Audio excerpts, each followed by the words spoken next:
Chaque jour au Japon, des millions de clients entrent dans plus de 22 500 restaurants de sushi, savourant des portions de poissons frais préparés avec soin. Mais pour garder ces tables toujours pleines, au large, les pêcheurs japonais doivent mettre les voiles à l'aube, affrontant des vagues turbulentes et un climat rigoureux pour ramener des milliers de tonnes de fruits de mer vivants sur la côte. Alors, d'où commence ce voyage? Et qu'est-ce qui leur permet de conquérir l'océan tous les jours avec une précision impressionnante? 5h20 du matin à Hokkaido. Dans la pluie froide qui coupe la peau, le bateau quitte le port pour commencer une journée de chalutage de filets. Les pêcheurs de la région capturent le saumon en utilisant des filets fixes. Ils jettent des filets géants dans la mer, comme s'ils construisaient une matrice pour guider les bancs de poissons progressivement vers une poche de filet au bout de la ligne. Quand tout est prêt, l'équipage entre en action rapidement. Des treuils et des systèmes de poulies à la proue et à la poupe du bateau commencent à fonctionner à un rythme parfait, en roulant mètre par mètre de corde pour tirer le filet du fond de la mer. C'est la phase la plus dangereuse, où une petite inattention peut faire échapper le filet ou causer des accidents sur le pont. Quand la poche de filet surgit, ils ouvrent rapidement le cordon d'amarrage et utilisent des épuisettes pour ramasser les poissons sur le pont. Des dizaines de saumons frais et succulents sont hissés à bord en quelques minutes seulement. Après la récolte, le filet est redéployé immédiatement dans la mer pour se préparer à la capture du jour suivant. Mais le résultat n'est pas toujours complet. Les saumons piégés dans les filets peuvent être attaqués par des phoques ou des lions de mer, endommageant les poissons avant qu'ils ne soient collectés. De plus, dans les derniers jours de la saison, de nombreuses zones sont presque sans poissons, forçant les pêcheurs à chercher d'autres zones de pêche ou à retourner les mains vides pour attendre le jour suivant. Indépendamment de la taille de la capture, les pêcheurs doivent trouver des moyens de la préserver. Normalement, les poissons sont transférés directement dans de grands réservoirs à bord. De nombreux propriétaires de bateaux sélectionnent soigneusement chaque poisson pour obtenir des variétés de grande valeur, comme le Mejika. Pour garantir la qualité de la viande et des œufs, beaucoup abattent et saignent les poissons sur place. Ensuite, ils sont placés dans des réservoirs d'eau de mer circulante qui nettoient le sang et maintiennent la fraîcheur jusqu'à 3 jours. Quand le bateau accoste, les poissons sont déchargés, inspectés méticuleusement par sexe et par taille, pesés et classés. À partir de là, les saumons sont achetés par des marchands de fruits de mer, envoyés à des usines de transformation ou vendus directement dans les supermarchés et les magasins de proximité locaux. Jusqu'au début du mois d'octobre 2025, la capture de saumon par filet fixe à Hokkaido a atteint 251 000 poissons. Le prochain produit est le thon rouge. Près de 80% de la capture mondiale de thon rouge est utilisée pour les sushis et les sashimi, ce qui montre l'immense pression sur ces voyages au large. Pour conquérir l'espèce surnommée l'or bleu de l'océan, les pêcheurs japonais utilisent la pêche à la palangre, une technique traditionnelle qui exige une patience et une habileté extrêmes. Avant chaque voyage, tout doit être préparé méticuleusement, des lignes et des hameçons aux abats vivants. Les pêcheurs choisissent généralement des maquereaux argentés ou des harengs vivants comme abats, capables d'attirer des thons pesant des centaines de kilos chassant dans les profondeurs.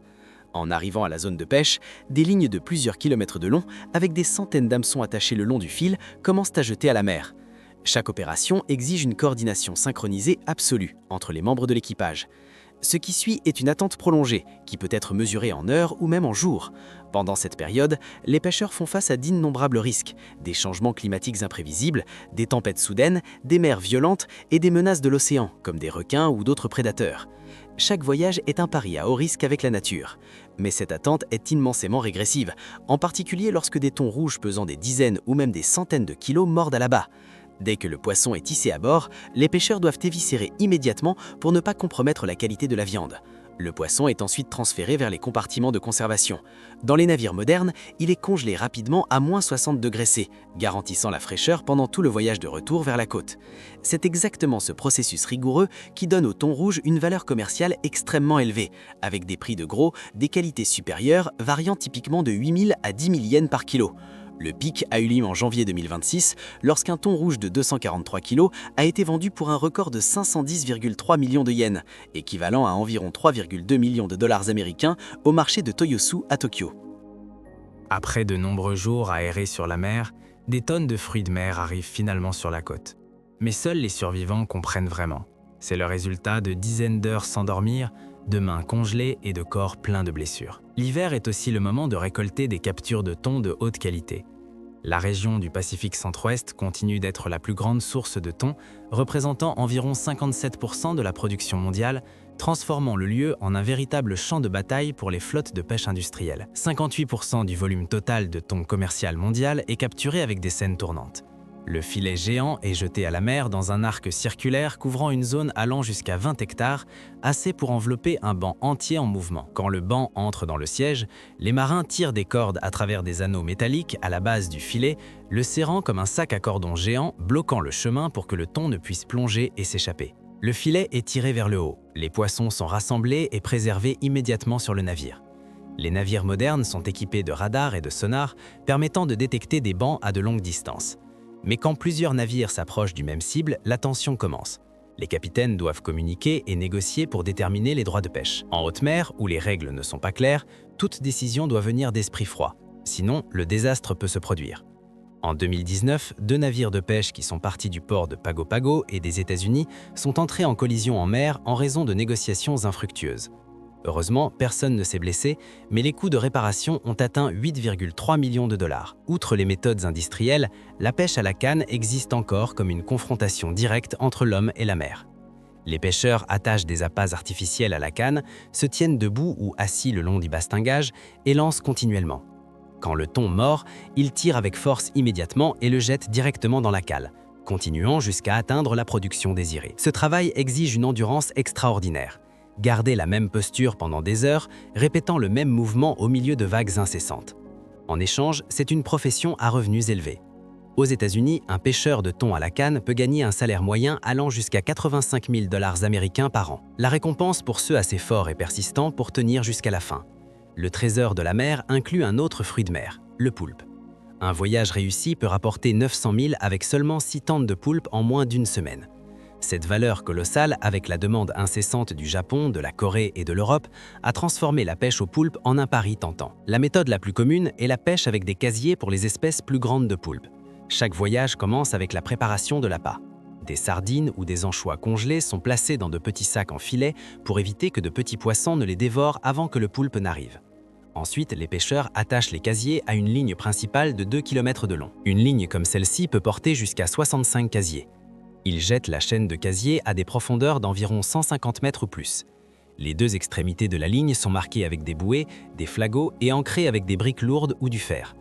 Les casiers peuvent rester submergés de 5 à 10 jours, même un mois. À l'heure de la récolte, les pêcheurs travaillent sans arrêt. Ils tirent les casiers, retirent le poulpe, changent les sacs d'appât immédiatement et empilent les casiers à une hauteur de 2 à 3 mètres pour les relancer. Le poulpe est classé directement sur le navire.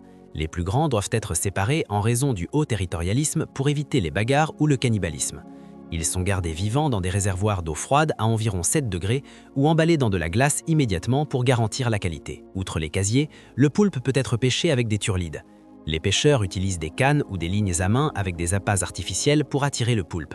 Quand l'animal s'accroche à l'appât, il tire avec force, faisant que l'hameçon s'accroche fermement aux tentacules et ensuite il le tire vers le navire avec toute la force. Peu importe la méthode, le danger est toujours présent. La sardine est aussi un poisson commun au Japon. Quand la mer est encore enveloppée dans l'obscurité, à 4 heures du matin, les pêcheurs japonais se réveillent et commencent une nouvelle journée de travail. Mais de nos jours, ils ne dépendent plus seulement de l'expérience ou de l'intuition. À bord, le radar, le sonar et le GPS fonctionnent continuellement, scannant le fond de la mer pour déterminer la localisation, la taille et la direction des bancs de poissons. Cependant, les courants océaniques changent constamment, faisant que les bancs de poissons se déplacent de manière imprévisible. Les pêcheurs sont forcés d'observer incessamment, d'ajuster les stratégies et de s'aventurer plus loin, augmentant les coûts de pêche. En échange, s'ils tombent sur une bonne saison, ils peuvent gagner 500 à 800 millions de yens annuellement. Quand le banc est localisé, des scènes tournantes de 2 bateaux sont déployées. Les 2 chalutiers rapides se séparent rapidement, jetant des filets pour envelopper le banc des 2 côtés. Quand le siège se ferme, les pêcheurs tirent immédiatement la ligne de plomb au fond du filet, comme s'ils serraient la bouche d'un sac, scellant la fuite des poissons vers le fond de la mer. Ensuite vient la récupération du filet et la collecte des poissons. Même avec l'assistance hydraulique et des enrouleurs à rouleau, cette tâche exige une coordination précise et de la force humaine. Le processus de fermeture peut prendre environ 1 heure, jusqu'à ce que le banc soit comprimé et monte à la surface. Quand les poissons émergent près de la coque, ils sont transférés vers le navire transporteur en utilisant de grands filets. Immédiatement après, les poissons sont placés dans des cales d'eau glacée pour la conservation. Après avoir accosté, la majeure partie de cette capture va à la transformation. Parmi elles, les sardines en conserve représentent un grand volume, avec 127,7 000 tonnes produites, soulignant l'échelle massive et la pression de l'industrie de la pêche maritime du Japon. Le prochain produit est le calmar. Les prix du calmar au Japon ont augmenté de 4 à 5 fois au cours des dernières années. Mais si vous pensez que c'est un signe positif, vous vous trompez. En fait, la production de calmar du Japon est en crise grave. Ayant autrefois dépassé 300 000 tonnes annuellement en 2000, en 2024, la capture par heure par machine de turlute est tombée à seulement 0,38 calmars, signalant un épuisement sévère des ressources marines. À mesure que la production chute, l'approvisionnement ne répond pas à la demande du marché, élevant les prix et faisant que les consommateurs s'éloignent du calmar. Le résultat est que les bateaux de calmar, de petite et moyenne taille, luttent de plus en plus pour opérer, beaucoup étant forcés de cesser leurs activités. Pourtant, de nombreux propriétaires de bateaux persistent à s'accrocher à la mer. Dans ces conditions, la pêche au calmar se déroule encore principalement la nuit, car les calmars apparaissent fréquemment près des jetées, des quais, des zones avec des herbiers marins et des algues et sont spécialement attirés par la lumière. À l'échelle commerciale, le calmar est récolté en utilisant des systèmes automatisés. Les pêcheurs utilisent des appâts artificiels moulés comme des petits calmars ou des créatures marines. Les turlutes à calmar sont enchaînées le long de lignes et jetées à la mer. Quand le bateau active les lumières LED de haute puissance, l'illumination elle-même devient un appât naturel. Les calmars nagent de toutes les directions vers le navire, entrant dans les turlutes suspendues dans la colonne d'eau. Immédiatement, le système de filet tire toute la chaîne de turlutes à calmar à bord. Ces machines de turlutes à calmar automatisées peuvent fonctionner continuellement jour et nuit, économisant du temps, des efforts et augmentant significativement la productivité de travail. Sur le pont, les pêcheurs ramassent rapidement et placent les calmars dans des paniers, que ce soit de jour ou de nuit. Ils travaillent plus que jamais dans un contexte où chaque voyage n'est désormais plus une question de gain ou de perte, mais une bataille pour la survie. Le Japon n'est pas seulement célèbre pour les poissons, c'est aussi le royaume des algues marines, avec des types familiers comme le nori, le wakame et le hijiki. Peu savent qu'environ 90% de la production d'algues marines du Japon vient de Hokkaido, avec Hakodate, Erimo et Nemuro comme zones de production clés. Selon des données, 52% des algues sont produites par aquaculture, impliquant un processus qui n'exige ni plus de patience ni de précision que la pêche au large. Les algues sont typiquement plantées en hiver quand la mer est froide et claire, et récoltées au printemps ou en été. Le jour de la récolte, les bateaux se déplacent lentement le long des rangées de poteaux de filets dans la mer. La machinerie tire les filets recouverts densément d'algues hors de l'eau. Au milieu du bateau, une lame rotative fixe comme une hélice coupe soigneusement les algues des filets suspendus. Ce qui semble un travail léger cache de nombreux dangers. Le pont est glissant à cause des algues et de l'eau de mer, forçant les pêcheurs à maintenir une concentration totale pour éviter les accidents pendant que les filets sont tirés et abaissés de manière répétée. Le point clé réside dans la technique sélective. Les pêcheurs récoltent seulement les pointes les plus douces et délicates, évitant les bases dures et fibreuses. Cela se traduit par des algues finies avec une texture croquante qui fond dans la bouche. Un seul chargement de bateau plein d'algues peut produire environ 10 000 feuilles de nori finies. Curieusement, contrairement aux pêcheurs au large, les cultivateurs d'algues adorent la pluie. L'eau de pluie transporte des nutriments des montagnes, coulant vers la mer et aidant les algues à croître de façon explosive, améliorant à la fois la qualité et le rendement de la récolte. Derrière chaque morceau de sushi, chaque feuille d'algue ou chaque boîte de fruits de mer transformés se trouve la sueur, les risques et la subsistance de dizaines de milliers de pêcheurs qui s'accrochent à la mer jour et nuit. Mais avec les ressources qui diminuent et les coûts qui augmentent, le modèle actuel d'extraction et d'aquaculture est-il suffisamment durable pour nourrir à la fois l'océan et l'humanité à l'avenir? Qu'en pensez-vous? Discutons-en dans les commentaires ci-dessous. Si vous voulez continuer à suivre des histoires réelles derrière les industries de l'agriculture et de la transformation, n'oubliez pas de vous abonner à la chaîne et d'activer la cloche pour ne pas manquer les prochaines vidéos. Chaque année dans le monde, environ 24 000 pêcheurs ne reviennent jamais de la mer. Au milieu de l'hiver glacial, quand les vents de la mer coupent comme des couteaux et que les vagues s'élèvent comme des murs, ces hommes doivent laisser leur famille derrière eux, affronter les dangers de front, car pour eux, mettre les voiles n'est pas seulement un travail, mais une responsabilité de survie. Comment les survivants ont-ils surmonté ces défis pour ramener les fruits de mer qui nourrissent des millions de personnes? En 2025, la mer froide apporte une récompense colossale. Plus de 150 000 tonnes de crabes des neiges, une augmentation de 10 000 tonnes en seulement un an. La valeur de cette industrie de pêche atteint 227 millions de dollars, assez pour faire en sorte que les navires se lancent dans l'hiver le plus rigoureux. Sur le pont, il y a 5000 casiers, centaines de mètres de filets et près de 7000 litres de carburant pour un long voyage sans échappatoire. Sur le navire, la journée ne commence pas avec le lever du soleil, mais avec la cloche de réveil à 3 heures du matin. Les marins travaillent presque 20 heures par jour au milieu de vents hurlants et de vagues furieuses, de cordes tendues, de treuils rugissants. Un faux pas et le corps peut entrer en collision avec le système de traction de plusieurs tonnes. Dans les régions maritimes rigoureuses comme le détroit de Bering, près de 100% des marins se sont déjà blessés. La glace se forme sur le pont, les vagues frappent incessamment. Chaque personne ne survit que si elle se meut au rythme parfait, au bon moment, avec une coordination absolue de l'équipe.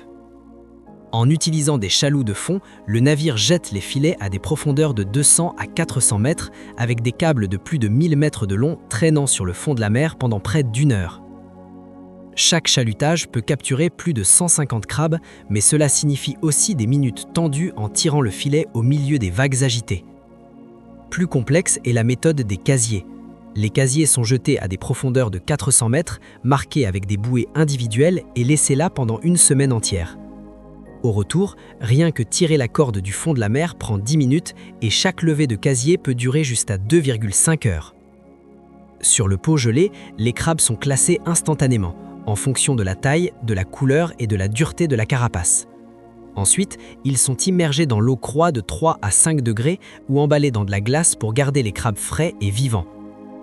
Après le classement, ils continuent à tirer le prochain casier, répétant sans arrêt. Chaque casier pèse environ 70 kg et chaque bateau doit tirer jusqu'à 180 casiers par jour. Le travail est continu, inlassable et peut commencer au milieu de la nuit, avant que le corps ne se récupère. Au milieu des vents froids, avec le pont glissant et le poids pressant les épaules, chaque traction de casier teste les limites de l'endurance humaine. Que ce soit le crabe des neiges, le thon, le poulpe, le homard ou l'huître, chaque tonne de fruits de mer qui arrive sur la côte est le résultat de milliers d'heures de travail tendu, de décisions de vie ou de mort au milieu des tempêtes et des échanges que tous ne voient pas. La valeur économique peut atteindre des centaines de millions, voire des milliards de dollars, mais elle est accompagnée d'une santé usée, d'un environnement menacé et d'un avenir incertain. À votre avis, quel est le chemin pour que les humains continuent à pêcher sans mener l'océan à sa limite finale? Et si vous voulez continuer à suivre des histoires réelles sur le travail, la mer et l'agriculture, n'oubliez pas de vous abonner à la chaîne pour ne pas manquer les prochains contenus.